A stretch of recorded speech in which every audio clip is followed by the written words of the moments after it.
we had a singer before that, and he just kind of like announced that he was going to leave the band right before we left to record our album. So it was really unexpected. And he was one of the first people I called, and he was like kind of hesitant at first because he was in another band and, you know, just had other things going on. So, you know, like we tried some other people out, and then eventually like he, you know, expressed that he was still interested. So we just let him try out, and it worked out. Did you guys do small shows with Born of Osiris too? Yeah, before they were called Born of Osiris, they played When they were called Rosecrans. Yeah, and we used to play a bunch of shows with them. I mean, they only played like a handful of shows before they got signed and started touring, but like we played the majority of them, I would like to say. Is that how you ended up getting linked with Sumerian? Yeah, kinda. I mean, the first time I had heard of Sumerian was when they were trying to sign After the Burial, like right after they signed the Faceless, and After the Burial actually like took a little bit longer to figure out what they wanted to do. So they signed Born of Osiris, and Born of Osiris is like, you know, you have to watch Veil of Maya. I think they came out to see them, and we were playing the same show, so kind of just collided worlds, you know. Yeah. You mentioned After the Burial. That was one of your first tours. Mm-hmm.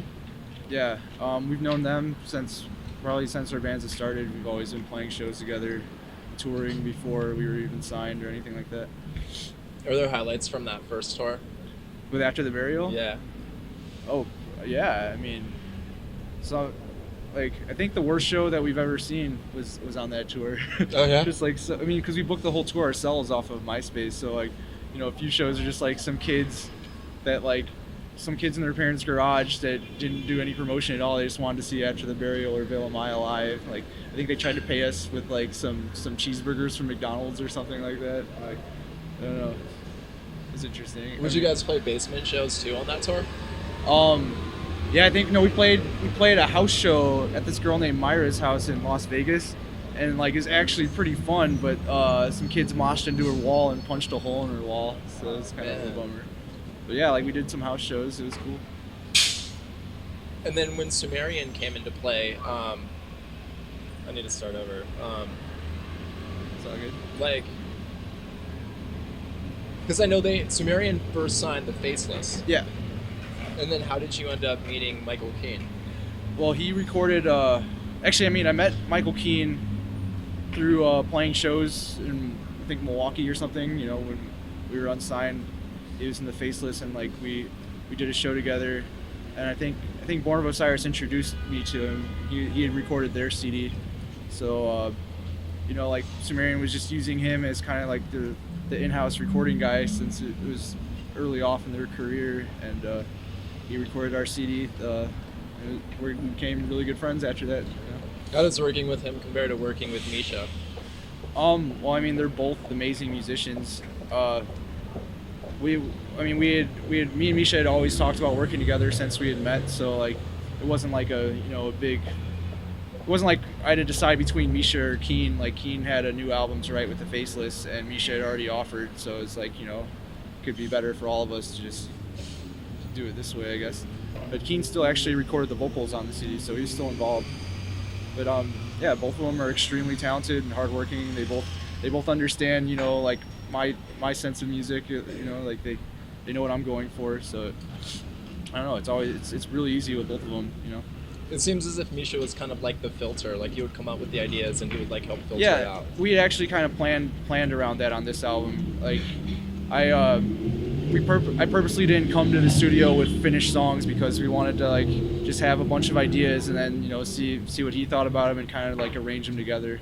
So yeah, he did act as a filter for writing this new album for sure. And it seems as if it was also very relaxed, like the environment, like you guys would just hang out and watch movies. Yeah, exactly. That's exactly what we did. I mean, we were never stressed. We actually finished early, and I don't know, we just hung out most of the time. It was fine. Do you think that type of relaxation benefits the songwriting process? Yeah, I mean, I do, because it was like we almost got to the point of comfort where we didn't have to communicate too much for us to understand what we were talking about. You know, like, oh, we should just do this and this, and then it'd be done like 5 seconds later. You know, we wouldn't have to argue about it, or, you know, we just try it, and if it worked, it worked. You know, or if we didn't, we'd make it better. I did an interview with Periphery about a year ago, and Misha said something interesting about Meshuggah.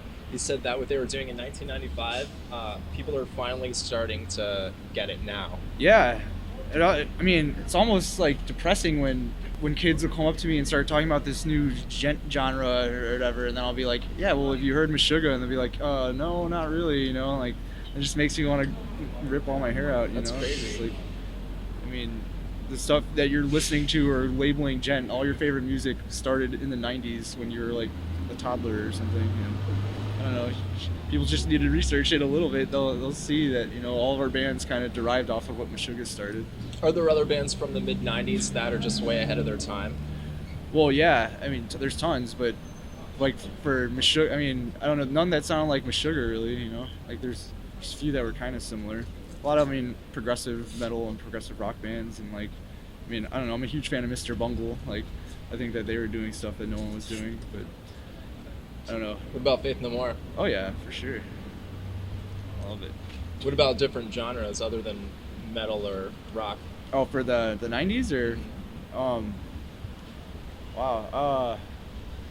Let me try to think. Well, I mean, I love like 90s R&B and like rap music. Those are some of the best songs ever. And I love Kiss from a Rose by Seal. It's probably the best song of all time.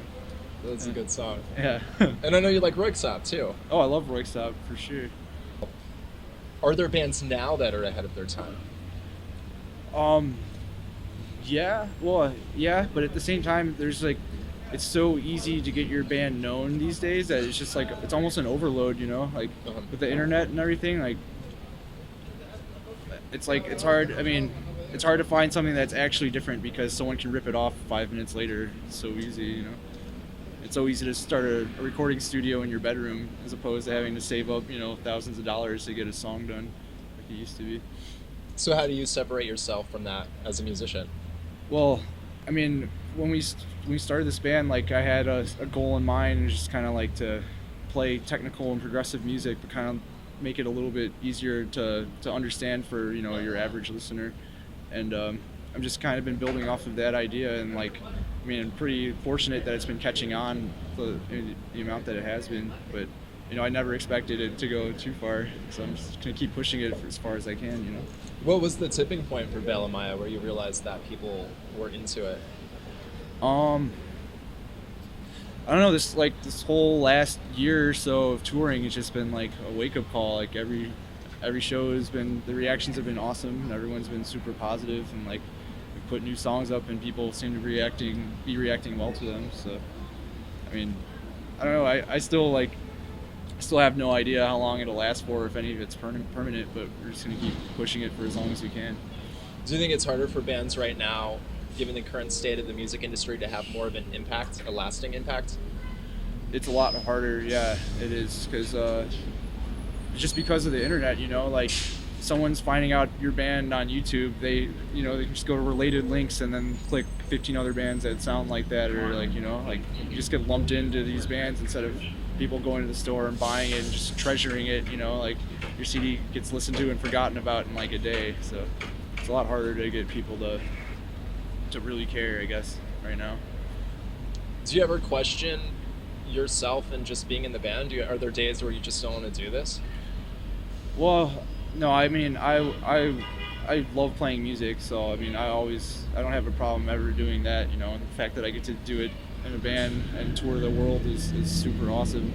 So I mean, there's definitely days where I get down, but I can't play music for that, you know. I want to always play music, but you know, I mean, sometimes I'm not in the mood to write Bela Maya songs. I write other kinds of music as well, but I don't know.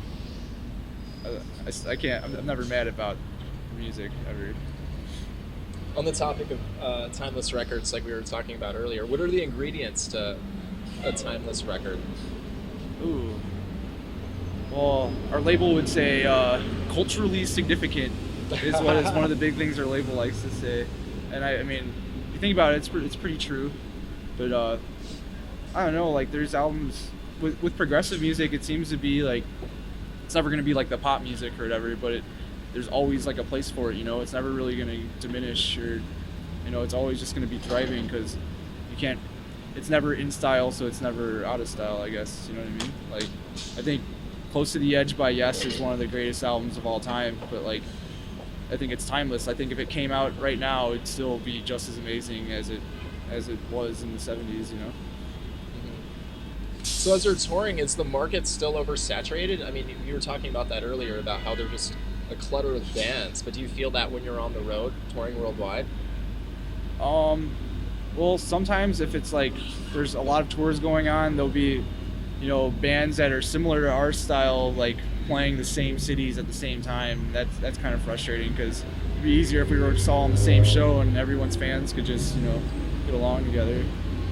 But then, I mean, things are a lot different in other countries, you know, like Americans get tours all the time, so it's like we've already seen like most of our favorite bands, but you know, you go to other countries around the world and you know they take it a lot more seriously because they don't get as many opportunities to see their favorite bands. So it's like it's different everywhere, I guess. When you were writing for Eclipse, is it technique or feeling? It's all about feeling on Eclipse. I mean, one of the things that was hard was just like trying to keep coming up with things that were fresh, because there's, you know, so many of my friends' bands that sound, you know, we have our similarities, and I just want to make sure that we sound like us and they sound like them, you know, like try and keep it as separate as we can. A lot of the riffs aren't exactly hard, but like the writing is technical, you know what I mean? Like, I don't know how to explain it. You know, it's like if you're a technical listener, you'll still be intrigued by what's going on, even if it isn't impossible to play, you know? What about music and technology? Because nowadays a lot of kids, you know, you can write music right in front of a computer. Yeah. Do you feel that writing music in front of a computer can take away from the organic feelings of it? I mean, honestly, no. I mean, I feel like it just makes it a lot easier because you get to actually hear all your ideas. You can just present them to yourself immediately rather than like, you know, having to rehearse it with a band to see how it's going to sound. You can actually just like record a little demo and just listen to it and then be like, I don't like it, or, you know, it needs to sound more organic, or, you know, you can decide all that stuff on the go. So I mean, I think it helps a lot. I prefer to write with a computer these days.